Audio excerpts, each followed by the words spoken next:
We also have a wonderful view. You have Haji Ali far away in the distance. Beyond that, you have Mahalakshmi Temple. eBay-inspired SB dunks. And if you ask me what my cutest pair of shoes, I think that would be this. This is their son, Drake. So we actually have 3 generations of this lab fam. Ah, hello Mashable. What a pleasant surprise. Well, what are you waiting for? Come on in to my humble abode. Aajao.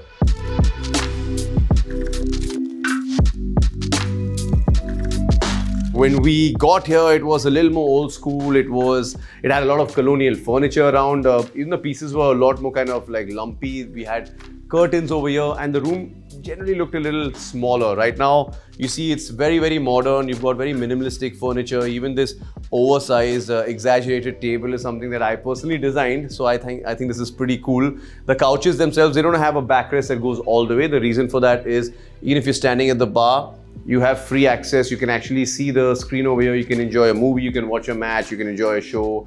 You can notice that there's quite a amazing skyline. This was not the case when I shifted here back in 27, 28. None of this existed. It was basically low parallel, upper volley as they call it today. This table is something which is a little bit divisive. There are people who really like the design aesthetic of it. There are people, the clumsy people, who just think that there's something here, so they put the tray or they put their bowl here and then they drop stuff.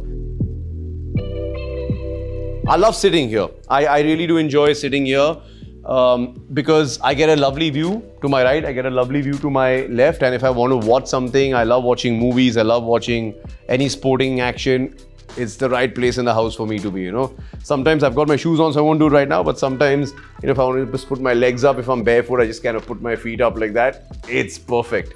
It's a nice way to kind of peace out, chill out at the end of a long day. I'll show you all the remnants of the collection which are still over here. You've got a Triceratops versus a T-Rex, and you've got a skull from Kong right now. This is one of the art prints I was talking about. Like, it's amazing, right? I mean, they actually show relatively how small a human being is compared to what these beasts used to be like 65 million years ago. I think it's quite fascinating. I love Jurassic Park, one of my favorite films. I mean, so usually like when we're having a get together at home, it could be like, say there's an IPL match going on, or like sometimes we have like screenings for my different shows before they come out and all, just with the cast and crew. Or if I'm just having a chiller night, then this is my favorite spot because this is where all the fun and all the action goes down.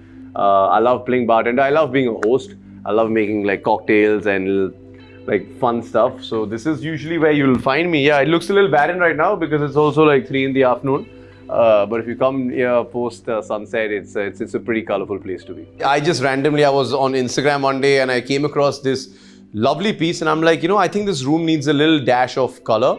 And I also happen to be a dog lover. In fact, we have 7 dogs, 3 over here, 4 at our farmhouse at Lonavala. So it was a funky piece I decided to pick up, and I just think even though it serves no purpose, it's definitely like quite the show stealer over here. Oh, the horses, yes. So I cannot take credit for that. Actually, that is something my father has always been very, very passionate about. We have been, actually our family's been into race horsing for decades now, and he's always loved horses. My uncles, my nephews, many of them, they love horses. I don't know much about this, but it's some fancy limited edition thing, and I just feel like the human anatomy and the horse's anatomy has been done very well. It's a very dynamic pose, and for someone who's into statues and all, this definitely is something would be my favorite.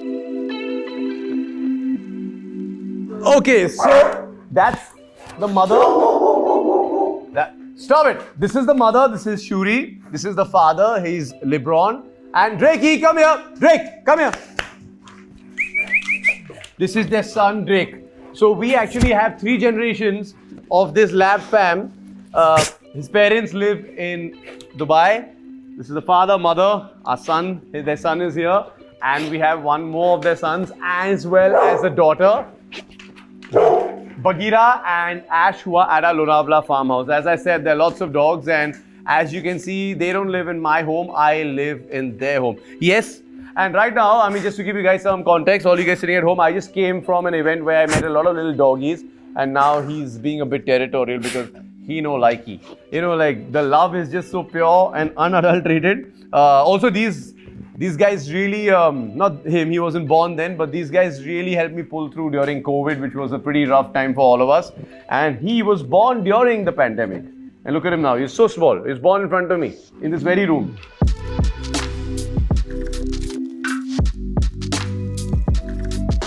Ta-da! Check it out, guys. This is why I call myself a shopaholic, a fashionista. I probably have 5 times more clothes than my wife does. This is just a room that I'm constantly working on. It's constantly evolving. I don't have a fashion designer. I don't have a stylist. Everything I do, I kind of procure on my own. I hunt for stuff, and this room is just part of the summation of that. Actually, there's more. Unfortunately, that part of my home is under renovation, so I can't show it to you all today. I mean, there are honestly so many to choose from, but one that I really like, because I love the brand Supreme. I really like this. I had actually worn this for one of the premieres for Inside Edge, and hence it does have a special place in my heart, as one would imagine. So this is something that is very, very dear to me. I picked this up recently. It's like super oversized. Like, my mom tells me I can fit an entire family in this thing, but like, it's really, really nice. At least I like the vibe. I feel, you know, pink's a very interesting color. And if one can carry that off, then you can play around with it a lot. So this is something that I really like as well. It's plain, but I think the color does all the heavy lifting. And this side is my grails, like shoes that really go and transcend being just shoes. Like, you've got like some real grail shoes over here. You've got some nice collabs with Supreme. Very, very rare, very hard to find.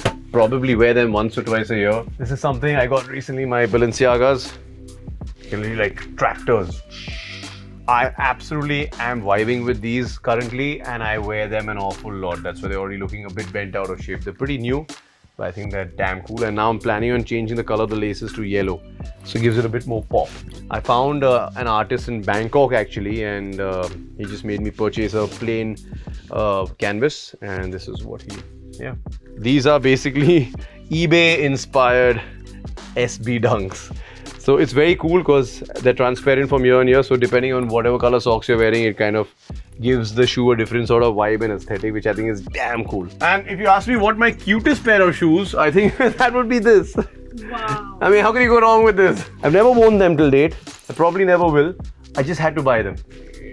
Yeah. Aha. Here you are, you sneaky devil. I absolutely love these.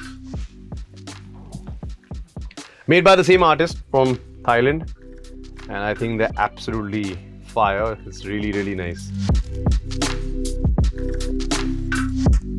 And if there's one place that really gives me some natural thandi hawa, that has to be my little cute terrace over here. Not only do we have a lot of greenery around, we also have a wonderful view. You have Haji Ali far away in the distance. Beyond that, you have Mahalakshmi Temple. You've got CJ House over here. You've got the newly opened Mumbai Coastal Road, and just behind that, you have the wonderful and ginormous Arabian Sea. So this is definitely a place that I spend a lot of time at. It's beautiful early in the morning, late at night. I spend a lot of time here. I like reading my scripts over here. I've made some good creative choices here, so I kind of consider this as my lucky spot. I'm a fan of brunches. I'm also a fan of some nice sundown drinking sessions with my friends. I believe if the company is good, be it friends or family, then every occasion, every surrounding, every setup becomes memorable. But if the company is not good, then no view can save you. I never thought I would be associated with reality television, neither as a participant or as a host. But life is such, you never know, yeah. Some doors shut, many more open, and here I am sitting and talking about Splitsvilla. I hope that the audience has as much fun watching and taking in the show as we did making it. I don't think I need to give gossip because everything's out there for the world to see, honestly. And, you know, we kind of have this policy that when the camera's not rolling, we're not supposed to speak to the contestants and all. So every conversation, every back and forth that happens only happens when the camera is rolling. So I can't give you any new insight because it's all there. It's everything. It's unfiltered, it's raw, and it's freaking real. I had my doubts before I did the show. I'm like, yeah, there must be some script and all that. But trust me, there's no script. But like I promised you guys, there will be a part 2, there will be a sequel, there will be more. Until then, miss me.